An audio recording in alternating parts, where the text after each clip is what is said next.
Classes. स्वागत है आप सबका 2 मिनट सीरीज में। आज हम एक important topic that is whale sharks उनके बारे में डिस्कस करेंगे। अब व्हेल शार्क के बारे में जो सबसे एक इम्पॉर्टेंट चीज़ है जो शुरू करने से पहले हमें पता होनी चाहिए, specially if you are not from the science background और अगर आपने बायोलॉजी नहीं पढ़ी है, ये जो व्हेल्स है ना वो सिटेशियंस को बिलोंग करती हैं। सिटेशियंस क्या है? एक्वेटिक मैमल्स, ठीक है, एक्वेटिक मैमल्स, जिसमें हमारे पास वेल्स आती हैं, डॉल्फिन्स आती हैं। मतलब कि जो वेल्स है ना वो मैमल है और जो शार्क हैं वो फिशेस हैं। देखो, जब हम एनिमल किंगडम को डिवाइड करते हैं ना, हम इसको पहले डिवाइड करते हैं इनवर्टिब्रेट्स और वर्टिब्रेट्स में, और वर्टिब्रेट्स में फर्दर 5 क्लासेस हैं जिसमें fishes, amphibians, reptiles, birds and finally mammals आता है। तो जो वेल्स है ना ये एक्वेटिक मैमल है, लाइक आई सेड सिटेशियन है, ठीक है। जो शार्क्स हैं वो फिशेस हैं, मतलब sharks are lower in the evolution order compare to mammals, है ना, वेल्स। लेकिन ये जो वेल शार्क है, अब कॉम्बिनेशन है दोनों का, तो आपको पता होना चाहिए ये मैमल है कि ये हमारा फिश है। So it is actually a fish, it is actually a type of shark only, right. तो सबसे इंपॉर्टेंट चीज़ जो आज के हमारे लेक्चर से शुरू करने से पहले हमें पता होनी चाहिए कि वेल शार्क्स होती क्या है। They belong to the fishes order and you know and not the aquatic mammals और मैमल्स ऑर्डर, जिसको हम सिटेशियंस भी कहते हैं। दे आर नॉट सिटेशियंस, ठीक है। उसमें एक्वेटिक मैमल्स और सिटेशियंस में हमारे पास जो कॉमन एग्जाम्पल्स हैं, डॉल्फिन्स जिसमें गैंगेटिक डॉल्फिन्स आती हैं, इंडस डॉल्फिन्स आती हैं, और वेल्स जैसे कि ब्लू वेल वगैरह, they are all mammals. Human beings are also mammals, ठीक है। तो इससे आप थोड़ा सा इसको रिलेट कर सकते हैं। ओके, सो शुरू करते हैं। जो वेल शार्क्स है ना, they are the largest shark, ठीक है, and they are indeed largest of any fishes alive today.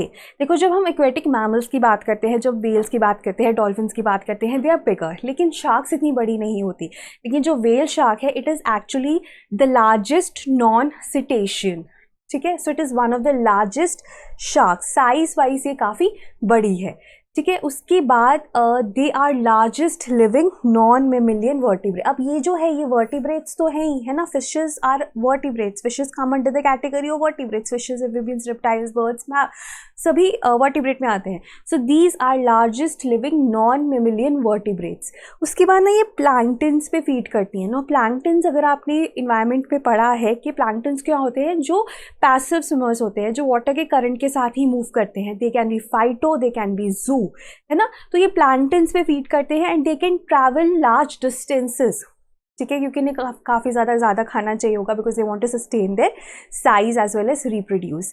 Then they are found in all the tropical oceans of the world, ठीक है। Tropical oceans and warm temperate oceans में भी आपको मिलते हैं। उसके बाद ये जो आपने वाइट स्पॉटेड पैटर्न देख रहे हो ना, ये बेसिकली फिंगर प्रिंटिंग की तरह है, ये हमें इनको डिस्टिंग्विश करने में हेल्प करता है। उसके बाद जैसे हम शार्क्स इमेजिन करते हैं ना, तो हम इमेजिन करते हैं कोई blood sucking animal, blood sucking fish, तो these are not, they feed on planktons, ठीक है। और इन्हीं वजह से इनको जेंटल जायंट्स भी कहा जाता है, क्योंकि एक तो इनका साइज़ बहुत बड़ा है, ऊपर से ये जेंटल है, तो they are known as gentle giants. In fact इनको कारपेट शार्क्स भी कहा जाता है। हैबिटेट हमने ऑलरेडी देख लिया, tropical oceans and warm temperate oceans. Pelagic है, पेलाजिक मतलब ओपन सीज में मिलते हैं ये आपको, and it is the biggest fish and shark in the world.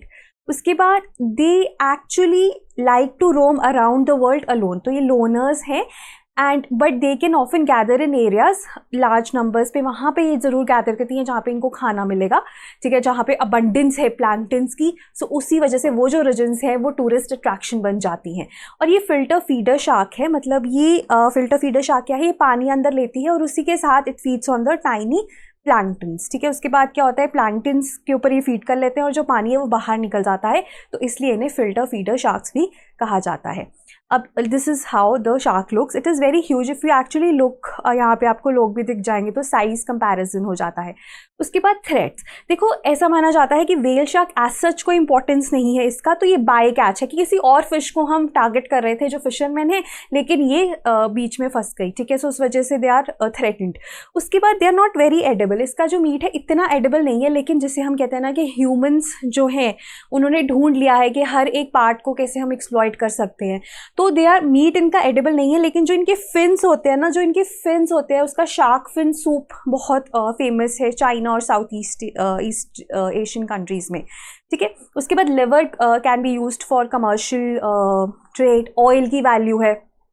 उसके बाद tourism, white whale shark tourism है, right, oil and gas drilling. तो ये कुछ थ्रेट्स हैं। ये जैसे मीट है वेल शार्क का वियतनाम में, it is being dried, right, sorry Philippines में।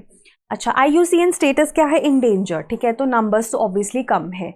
और अगर हम बात करें साइट्स जो कि इंटरनेशनल ट्रेड को प्रोहिबिट करती है, एक ऐसी कन्वेंशन, उसमें ये अपेंडिक्स 2 में है, मतलब कि इसकी ट्रेड इतनी ज़्यादा नहीं है, एब्सोल्यूट प्रोटेक्शन नहीं है। एब्सोल्यूट प्रोटेक्शन होती तो अपेंडिक्स 1 में होती, लेकिन CMS के ये अपेंडिक्स 1 में है, ठीक है। अपेंडिक्स 1 ऑफ CMS क्या है? माइग्रेशन जो करती हैं स्पीशीज़, उनको प्रोटेक्ट करने के लिए CMS बनाई गई और वहाँ पे ये एब्सोल्यूट प्रोटेक्शन दी गई है, इसको अपेंडिक्स 1 में है ये, ठीक है। इंडिया में अगर हम बात करें तो वाइल्ड लाइफ प्रोटेक्शन एक्ट के शेड्यूल 1 में है, मतलब कि एब्सोल्यूट प्रोटेक्शन है। एंड बाकी शार्क्स को लेटर इंक्लूड किया गया था। It was the first ever species of the sharks to be included in the schedule 1 of wildlife protection act. उसके बाद ना ये न्यूज़ में इसीलिए है क्योंकि जैसे अभी अगर आप देखोगे मार्च के ही हिंदू में आया है वेल शार्क पे आर्टिकल, तो उन्होंने यही बताया है कि इसको प्रोटेक्ट करना क्यों इम्पॉर्टेंट है, ठीक है। Numbers are constantly dwindling. अब शुरू कैसे होता है कि हमें अवेयरनेस जनरेट करनी है। तो जैसे WTI जो wild life trust of India है, उन्होंने एक वेल शार्क कैंपेन शुरू किया था 2004 में, ताकि लोगों को पता चले कि ये जो वेल शार्क्स हैं दे आर प्रोटेक्टेड, ये है क्या। काफ़ी जो फिशरमैन को तो पता ही नहीं होता, ठीक है। उसके बाद रिसेंटली क्या हुआ, forest department of Andhra Pradesh along with east Godavari river estuarine ecosystem, वो भी कंडक्ट कर रहे हैं अवेयरनेस प्रोग्राम्स ताकि हम इसको प्रोटेक्ट कर सके। अब देखो इसकी जो प्रोटेक्शन है ना वो गुजरात से शुरू हुई। तो गुजरात में तो जो वेल लैंडिंग्स है, जो वेल शार्क लैंडिंग्स है, वो काफ़ी कम हो गई, लोगों को अवेयरनेस हो गई और उन्होंने इसको छोड़ना भी शुरू कर दिया वापस सी में, है ना। लेकिन जो वही वाली वेल्स थी, फिर वो जो डाउन साउथ आते थे वहाँ पे उनकी प्रॉब्लम शुरू हो गई कि वहाँ पे दे वर स्ट्रैंडेड। तो अब अवेयरनेस जो है वो मास लेवल पे क्रिएट करना बहुत ज़रूरी है। एक तो उस आर्टिकल में ये बताया गया है, और दूसरा वेस्ट कोस्ट में तो गुजरात में बहुत अच्छे लेवल पे अवेयरनेस भी जनरेट हो रही है और इनको प्रोटेक्ट करने की बात भी की जाती है, फिशरमैन को अवेयर कराया जाता है। सिमिलरली ईस्ट कोस्ट में भी ये शुरू हो गया है, ठीक है। सो जो आर्टिकल था काफ़ी जेनेरिक था, लेकिन आई थिंक कि जो ऐसे जेनेरिक आर्टिकल्स हैं इन्हीं में से प्रीलिम्स के हमारे जो क्वेश्चंस हैं वो निकलते हैं। So this was today's topic of well sharks. अगर आपको कोई भी डाउट है, ठीक है, वो सिंपल से लेके टेक्निकल हो सकता है, आप कमेंट्स में लिखिए, हम उसको सॉल्व करने की पूरी कोशिश करेंगे, right. Thank you so much.